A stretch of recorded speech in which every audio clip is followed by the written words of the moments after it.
বন্ধুরা, হোমিওপ্যাথি বিষয়টাকে কিন্তু খুব সহজে বোঝা যায় বা ওষুধগুলোকেও সহজে নির্বাচন করা যায়। কিন্তু আপনি বলছেন যে আমার বাড়িতে ওষুধ আছে, আমি নির্বাচন করতে পারছি না। কয়েকদিন আগে একজন বন্ধু বলল যে আপনারা কিভাবে সহজে নির্বাচন করেন? 3 বছর ধরে আমরা ভিডিও দেখছি, যে সমস্ত ওষুধ খুব কমন ঔষধ, সেই সব ওষুধগুলো আমরা নির্বাচন করতে পারছি না। এর কারণটা কি? এত রকম ভাবে বইয়ের মধ্যে, পুস্তকের মধ্যে লেখা থাকে যে আপনারা সহজভাবে বুঝতে পারছেন না। যেমন এই অ্যাকোনাইটে এখানে লেখা আছে মৃত্যু ভয়, ছটফটানি, অস্থিরতা, এপাশ ওপাশ করা, পিপাসা, মৃত্যু ভয়, সময় হচ্ছে নির্ধারণ করে ফেলে, দিন তারিখ পর্যন্ত সে নির্ধারণ করে ফেলে, হঠাৎ রোগের আক্রমণ, জ্বরে ঘাম নেই, ত্বক বা চামড়াটা শুষ্ক। তাহলে এতগুলো লক্ষণ কি একটা রোগীর মধ্যে থাকবে তবে কি আমি নির্বাচন করবো অ্যাকোনাইট? না। এই অ্যাকোনাইটকে খুব সহজে কিভাবে নির্বাচন করবেন সেই সম্বন্ধে আজকে আলোচনা করবো। বন্ধুরা, আপনারা জানেন যে কিছুদিন আমি একটা ভিডিওতে বলেছিলাম যে আমাদের উপসর্গ অর্থাৎ রোগ লক্ষণ বাই ঔষধ, যখন আমরা একটা খুব ভালো সিমটম পেয়ে যাব তখন কিন্তু তার ওষুধটা নির্বাচন করে দেবো। অর্থাৎ খুব সুন্দরভাবে যখন একটা ম্যাজিক দর্শন আমরা উপসর্গ পাবো, সঙ্গে সঙ্গে ওষুধ নির্বাচন করে নিলাম। যখন প্রথম লক্ষণটা একটু যেন জড়তার মধ্যে আছে, প্রথম যে লক্ষণটা ঠিক মতো মিলছে না, তখন কিন্তু আমরা দ্বিতীয় লক্ষণের দিকে যাব। প্রথমে একটা ভালো সিমটম পেয়ে গেলাম, সেখানে ওষুধ নির্বাচন হয়ে গেল। প্রথম আমি জিজ্ঞাসা করতে করতে দেখলাম যে তার মধ্যে অনেকটা জড়তা রয়েছে, প্রথম লক্ষণটা ঠিক মতো মিলছে না। দ্বিতীয় লক্ষণটা অস্থিরতা আছে কিনা লক্ষণটাকে আমি জানবো। তৃতীয় লক্ষণটা যখন দুটো লক্ষণ ঠিক মতো মিলছে না, রোগীর ক্রনিক অবস্থা, তখন তৃতীয় লক্ষণ এপাশ ওপাশ করে কিনা, পিপাসা প্রচুর আছে কিনা, এই লক্ষণের দিকে যাব। তবে বন্ধুরা, বেশিরভাগ কমন রোগের ক্ষেত্রে এবং একই কেসের ক্ষেত্রে, নতুন অবস্থার ক্ষেত্রে লক্ষণ বাই ঔষধ, ব্যাস এইভাবে ওষুধ নির্বাচন করা যায়। কিন্তু আপনারা এতগুলো ভিডিও দেখেন, সঠিকভাবে যখন আপনাদেরকে বলা হয় না এইভাবে ওষুধ নির্বাচন করতে হয়, তখন আপনার মাথাটা ঘোল পাকিয়ে যায়। আজকে কত সহজে ওষুধ নির্বাচন করা যায় সেই সম্বন্ধে আলোচনা করব, কিন্তু আপনাদেরকে বুঝতে দিতে হয় না। আপনাদের সহজ বিষয়গুলোকে এমন ঘুরিয়ে পিছিয়ে ডাক্তাররা শেখায়, ডাক্তাররা বোঝায়, তখন আপনি ভাববেন যে আমার দ্বারা মনে হয় এসব হবে না। বিগত দিনে যে সমস্ত গুরুরা শিক্ষা দিত, তারা কিন্তু সহজভাবে শিক্ষা দিত, যার জন্য তখনকার দিনে ছাত্র তৈরি হতো প্রকৃত ছাত্রের মতো। এখনকার দিনে বড় বড় ডিগ্রি আছে, কিন্তু সেই ডিগ্রির ভিতরে যে রস, সেই রস কিন্তু নেই, শুধু রূপকথা লেখা আছে, রূপকথা। ওই জন্য বিগত দিনের শিক্ষা আর এখনকার শিক্ষার মধ্যে এতটাই তফাৎ। এখন ব্যাগের মধ্যে এতটা বইয়ের চাপ, আপনাকে সঠিক শিক্ষা দেওয়া হচ্ছে না। আর তখনকার দিনে 2-4টে বই পড়ে মানুষ এতটাই গিয়েছে, তাদেরকে কপি বা অনুসরণ করে অনুকরণ করছি আমরা। এখনকার এত বইয়ের চাপ, মানে একটা বিষয়কে আপনি না শেষ করতে করতে আপনাকে আরেকটা বিষয় চাপিয়ে দেওয়া হচ্ছে, আরেকটা বিষয় চাপিয়ে দেওয়া হচ্ছে। বলুন তো, আপনি যদি এটার উপরে এটা না শেষ করতে করতে আরেকটা বিষয় আপনাকে এরকম ঝপঝপ করে চাপিয়ে দেওয়া হয়, আপনি শিখতে পারবেন? ঠিক একই অবস্থা। এমন শিক্ষা অবস্থা এখন, যদি প্রকৃতভাবে টিউশন না থাকতো, বেকার যুবকরা যদি ছাত্রদের না পড়াতো, শুধু সরকারি স্কুলের উপর ডিপেন্ড করতো, নির্ভর করতো, তাহলে আর কি হতো সেটা আপনি জানেন। আসুন, তা আমাদের মূল বিষয় আজকে কিভাবে সহজে আমরা ওষুধ নির্বাচন করব। তাই আজকে সহজভাবে ওষুধ নির্বাচন করার জন্য অ্যাকোনাইট হোমিওপ্যাথি ঔষধটাকে আমরা কিন্তু বেছে নিয়েছি। তাহলে অ্যাকোনাইটের মধ্যে কি কি লক্ষণ থাকলো? মৃত্যু ভয়, ছটফটানি, অস্থিরতা, অস্থিরতার জন্য এপাশ ওপাশ করা, পিপাসা, মৃত্যু ভয়ে মৃত্যুর সময়, দিন, তারিখ পর্যন্ত সে নির্ধারণ করে ফেলে, হঠাৎ রোগের আক্রমণ, যে কোনো রোগ, জ্বরে ঘাম নেই, শুষ্ক ত্বক। এবারে কিভাবে আপনি সেটাকে নির্বাচন করবেন? আসুন, যেমন জ্বর, এই জ্বর দেখতে পাচ্ছেন, এই জ্বর রোগ, এই জ্বর রোগ, এই জ্বর রোগের ক্ষেত্রে কোন লক্ষণটাকে নেবেন? হঠাৎ রোগের আক্রমণ, হঠাৎ জ্বর। তাহলে হঠাৎ যদি জ্বরটা হঠাৎ আসে, তাহলে অ্যাকোনাইট। তার সঙ্গে ছটফটানি, এই যে ছটফটানিটা, এই ছটফটানিটা কিন্তু থাকবে। এই ছটফটানিটা ছটফটানি থাকবে, সঙ্গে অস্থিরতাও থাকতে পারে, আবার নাও থাকতে পারে। থাকলে ভালো। তাহলে হঠাৎ যখন এই যে হঠাৎ রোগের আক্রমণ, হঠাৎ যে কোনো রোগের আক্রমণ, হঠাৎ জ্বর কিন্তু অস্থিরতা নেই, বলুন এতগুলো লক্ষণ আপনি একসঙ্গে পাবেন? তাহলে হঠাৎ যখন জ্বর এসেছে, কোনো কারণ নেই, হঠাৎ করে জ্বর, না নাকে সর্দি আছে, না সে জলে ভিজেছিল, তাহলে হঠাৎ করে যে জ্বরটা এলো, হঠাৎ করে জ্বর মানে আমরা ছটফটানি না থাকা সত্ত্বেও, অস্থিরতা না থাকা সত্ত্বেও, পিপাসা না থাকা সত্ত্বেও সেখানে কিন্তু আমরা অ্যাকোনাইটকে ব্যবহার করব। আবার এই সমস্ত লক্ষণ যখন আপনি পাচ্ছেন না, এগুলো মেলাতে পাচ্ছেন না, তখন ছটফটানিকে নিয়ে আসবেন, জিজ্ঞাসা করবেন। আবার অস্থিরতা আছে কিনা তার মধ্যেও জিজ্ঞাসা করবেন। আবার পিপাসা, এগুলো মিলছে না, আবার দেখা গেল যে খুব, সেখানে পিপাসাকেও দেখবেন। যদি আপনি পেয়ে যান যে আমাদের যেহেতু বলা হয়েছে হঠাৎ কোনো কিছু রোগের আক্রমণ, সেখানে হঠাৎ কোনো রোগ এলে, সে বুকে যন্ত্রণা আসুক, জ্বর আসুক, মাথা যন্ত্রণা আসুক, কোনো জায়গায় ব্যথা আসুক, সে পিঠে ব্যথা হতে পারে, পেটে ব্যথা হতে পারে, কোনো কারণ ছাড়া, কোনো লক্ষণ ছিল না, কি করে এলো, তাহলে সেখানে অ্যাকোনাইট।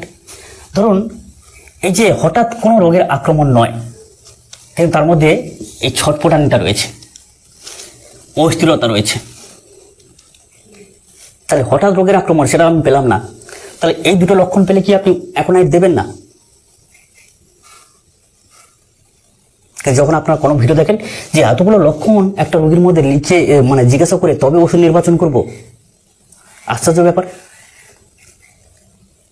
তার থেকে কি হয়, আপনি মৃত্যু ভয়, এই যে মৃত্যু ভয় তার মধ্যে নেই। যেমন এখানে রয়েছে অ্যাকোনাইটের প্রথম সিমটম কি, হঠাৎ রোগের আক্রমণ, অস্থিরতা, মৃত্যু ভয় আর ছটফটানি। ধরুন মৃত্যু ভয়, অস্থিরতা, ছটফটানি নেই, হঠাৎ রোগের আক্রমণ, সেখানে অ্যাকোনাইট। ধরুন হঠাৎ রোগের আক্রমণ নেই, ছটফটানি রয়েছে, যন্ত্রণায় কাতর,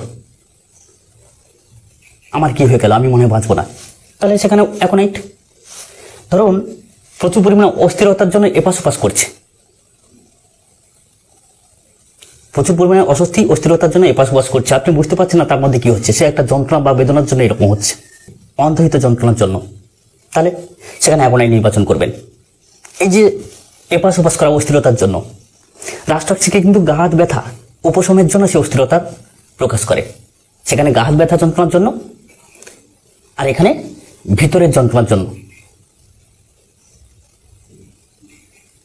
অস্থিরতা প্রকাশ করছে। রোগী বুঝতে পারছে না তার কি হচ্ছে আর কি হবে, কি হতে পারে, কি হবে, এই যে যে তার মধ্যে আশঙ্কা, সে মৃত্যু ভয় ছটফটানি করে।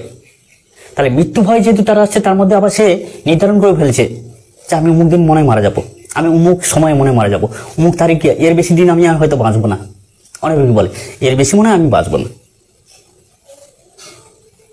এই যে সময়, দিন, তারিখ নির্ধারণ করে ফেলে, নিজের ওপর আশ্বাস ছেড়ে দেয়, কারোর ওপর বিশ্বাস হারিয়ে ফেলে যে ও ডাক্তার আমাকে সুস্থ করতে পারবে না। এইরকম লক্ষণ দেখলে অবশ্যই করে অ্যাকোনাইট। তারপরে বলি, এই যে জ্বরে ঘাম নেই, হঠাৎ করে ধরুন আপনার ঠান্ডা লেগেছে, বাইক চালিয়ে যাচ্ছিলেন, বাতাস লেগে ঠান্ডা লেগেছে, তো সেখানে সর্দি, সেই সর্দিটা অস্থিরতা ভাব, জল সর্দি, পাতলা সর্দি, না কেটে যায়নি, কিন্তু তার মধ্যে অস্থিরতা ভাব। কি হলো, যেন জ্বর জ্বর ভাব, না কি হয়েছে, জ্বর আছে নাকি দেখুন তো ডাক্তারবাবু। থার্মোমিটার দিয়ে দেখলেন যে জ্বর নেই, কিন্তু তার মধ্যে মনে হচ্ছে দেখুন তো আমার মনে হয় জ্বর আছে। এই যে অস্থির করে ফেলছে সে, মনে হয় দেখুন না, আপনি বলছেন গায়ে হাত দিয়ে দেখছেন, মনে হয় দেখুন না, থার্মোমিটারটা দিন তো বলে। এই অস্থিরতা তার মধ্যে রয়েছে বলে আপনাকে বলছে, সে আপনার কথা শুনছে না। জ্বর না থাকা সত্ত্বেও জ্বর জ্বর ভাব, সেটা কি জন্য বেশি ভাব হয়, রক্ত অল্পতার জন্য, বা শরীরের যে স্বাভাবিক তাপমাত্রা সেটা কমের জন্য। শরীর যখন দুর্বল থাকে তখন কিন্তু জ্বর জ্বর ভাবটা আসে। সেখানে আমরা বলি ফেরমফাস, অ্যাকোনাইট এইসব ব্যবহার করতে, একদম সঠিক ঔষধ। কিন্তু এর জন্য তার অস্থিরতা, জ্বর নেই বলছেন তবুও সে বলছে আমার জ্বর মনে হয় হয়েছে, জ্বর মনে হয় আছে, দেখুন আমাকে দেখুন। গায়ে আপনি হাত দিয়ে দেখার পর তাকে বললেও সে শুনছে না, এই যে অস্থিরতা ভাব। এবার দেখা গেল যে প্রবল জ্বর, এই জ্বরের ক্ষেত্রে আপনি বলছেন যে এই যে শুষ্ক ত্বক, এটাকে কখন নেব? প্রবল জ্বর, প্রবল জ্বর, ছটফটানি, বাবা মাগো, অস্থিরতা, পিপাসা সমস্ত কিছু রয়েছে, এটা প্রবল অবস্থায় কিন্তু এইসব লক্ষণগুলো পাওয়া যায়, পেয়ে যাবেন, আপনিও পেয়ে যাবেন। যখন হঠাৎ জ্বর এসে উত্তরোত্তর বৃদ্ধি হয়ে গিয়ে প্রবল আকার ধারণ করে, তখন কিন্তু সমস্ত লক্ষণগুলো বেশিরভাগ পাওয়া যায়। আপাতত ন্যূনতম 2 থেকে 3খানা লক্ষণ আপনি পাবেনই, আসতেই হবে। নাহলে অ্যাকোনাইট সেখানেই দেবেন, হঠাৎ যে রোগের আক্রমণ হোক না সেখানে হঠাৎ তার কথাটা লেখা রয়েছে। হঠাৎ বাদ দিয়ে মৃত্যু ভয় তার কাছে লেখা রয়েছে, সেই মৃত্যু ভয় দেখেই দেবেন। ছটফটানি লেখা রয়েছে, ছটফটানি দেখেই দেবেন। এইরকম ভাবে কিন্তু নির্বাচন করবেন। এতগুলো লক্ষণ একসঙ্গে আপনাকে নির্বাচন করে তবে আপনাকে ওষুধ নির্বাচন করতে হবে। আমি একটু আগে বললাম না, আমাদের লক্ষণ উপসর্গ, মৃত্যু ভয় উপসর্গ থাকলে অ্যাকোনাইট, ছটফটানি উপসর্গ থাকলে অ্যাকোনাইট, অস্থিরতা উপসর্গ থাকলে অ্যাকোনাইট। এত কিছু ভাবার কি দরকার আছে? এ তো ঘুরিয়ে পিছিয়ে শেখানো আপনাকে, যাতে আপনি না বুঝতে পারেন। আমি একাই শিখে থাকি। এখানে ধরে নিই যে কাশি, অস্থির কাশি, মনে হয় গলাটা নুম নুম করছে, গলা মনে হয় শুষ্ক ভাব, কিন্তু গলায় কফ নেই, কিন্তু কাশি কোথা থেকে আসছে? জ্বর নেই তবুও কাশি, ঠান্ডা লাগার জন্য তো কারেন্ট কাশি, ঠান্ডা বাতাস লাগার জন্য তো কারেন্ট কাশি। আর সেই কাশি যখন থাকবে তার মধ্যে একটু অস্থিরতা থাকবে। জ্বর বৃদ্ধির সঙ্গে সঙ্গে কাশি, তো হঠাৎ করে দেখা গেল যে তার জ্বর বৃদ্ধির সঙ্গে সঙ্গে কাশি বৃদ্ধি হয়, মানে তাকে অস্থিরতা থাকতেই হবে। তার একে তো জ্বর, আবার কাশি এসে তাকে অস্থির করে ফেলছে, ওই জন্য সে অস্থিরতা প্রকাশ করছে। মাথা যন্ত্রণা, জ্বর এলো তার সঙ্গে ভয়ানক মাথা যন্ত্রণা, মাথা টিপটিপ করছে। চোখের রোগের ক্ষেত্রে চোখ করকর করছে, লাল করছে, দিনের আলো সে সহ্য করতে পারছে না, রাতের আলো সহ্য না করতে পারে, অর্থাৎ যে বাতির আলো সেটা যদি সহ্য না করতে পারে সেখানে কিন্তু বেলেটোনা। আর যদি দিনের আলো এই যে এটা যদি না সহ্য করতে পারে তাহলে কিন্তু অ্যাকোনাইট। যে আপনার ধরুন এই যে কাশির জন্য ছটফট করে মানুষ, ছটফট করে, সেখানে অস্থিরতা থাকার কথা। ধরুন এই যে চোখে যে লাল হয়ে গেছে, করকর করছে, জল কাটছে, তো এখানে কি দরকার? অস্থিরতা লক্ষণ দরকার। এখানে কি ছটফট করবে? জ্বরের ক্ষেত্রে ছটফটানি থাকবে, মাথা যন্ত্রণার ক্ষেত্রে সেখানে ছটফটানিও থাকতে পারে, অস্থিরতাও থাকতে পারে। তা আপনারাও তো জানেন কোন মানুষের জ্বর হলে কি কি লক্ষণ আসতে পারে, পেটে যন্ত্রণা হলে, পেটে ব্যথা হলে কি লক্ষণ আসতে পারে। এটা তো স্বাভাবিক, একটু মাথা খাটালেই পাওয়া যাবে এটা। কিন্তু যখন কিছু কিছু ডাক্তার আছে ঘুরিয়ে পিছিয়ে তোমার বাবা ছিল কিনা, তোমার মা ছিল কিনা, এগুলো প্রয়োজন হয় অবশ্যই, খুব কম সংখ্যক। তাহলে এইরকম সিমটম দেখে আপনারা কিন্তু অবশ্যই করে এই যে বেদনায় থাকবে অস্থিরতা, ছটফটানি থাকবে, মাথা যন্ত্রণা, এখানে কিন্তু অস্থিরতা থাকবে, আর কি থাকবে? ছটফটানি থাকবে। তো এইভাবে কিন্তু ওষুধগুলোকে খুব সহজে নির্বাচন করা যায়। আপনারাও মাথা খাটাবেন অবশ্যই করে, দেখবেন খুব সহজে নির্বাচন করে ফেলেছেন। তাহলে অ্যাকোনাইটকে নির্বাচন করার প্রথম সোপান বা প্রথম যে ম্যাজিক লক্ষণ, হঠাৎ যে কোনো রোগের আক্রমণ, অস্থিরতা যে কোনো রোগের ক্ষেত্রে, মৃত্যু ভয় যে কোনো সমস্যার ক্ষেত্রে, ছটফটানি যে কোনো সমস্যার জন্য, শুধুমাত্র গাত্র প্রদাহ ছাড়া অন্তহিত সমস্যা, তার জন্য যদি এরকম অস্থিরতা, মৃত্যু ভয়, ছটফটানি, পিপাসা, ঘন ঘন জলপান করা, আমি মনে হয় আপনারা একটু জল দে, এইসব লক্ষণ দেখলেই অ্যাকোনাইট। বাড়িতে সবার অ্যাকোনাইট থাকে, বেশিরভাগ অ্যাকোনাইট, নাক্স, রাস্টক্স, এই কমন ওষুধগুলো প্রত্যেকের বাড়িতে কম বেশি আছে। তাহলে কত সহজে নির্বাচন করবেন জানিয়ে দিলাম। আপনাদের এই যে মাথায় যে ভারী চাপি দেওয়া, ভুল বোঝানো যে এতগুলো নির্বাচন, এতগুলো সিমটম থাকলে মনে হয় তবে আপনি কোথায় খুঁজবেন? এরকম নির্বাচন করতে গেলে যখন পাবেন না, ভুলভাল ওষুধ দিলেন, ব্যাস। এবারে আমাদের কি ভুল হয় না? অবশ্যই হয়, কিন্তু তার একটা পার্সেন্টেজ দেখতে হবে। চোখ বুঝে গাড়ি চলা বা পথ চলা, সেখানে একটা দুর্ঘটনা ঘটা, আর চোখ চেয়ে চেয়ে সাবধানতার সঙ্গে চলা, সেক্ষেত্রে একটা দুর্ঘটনা ঘটা একই। বন্ধুরা, এর পরবর্তী কোন বিষয় ভিডিও দরকার এবং এইসব ভিডিওগুলো কেমন লাগছে অবশ্যই করে কমেন্ট করে জানাবেন। দেখা হবে পরবর্তী ভিডিও পর্বে।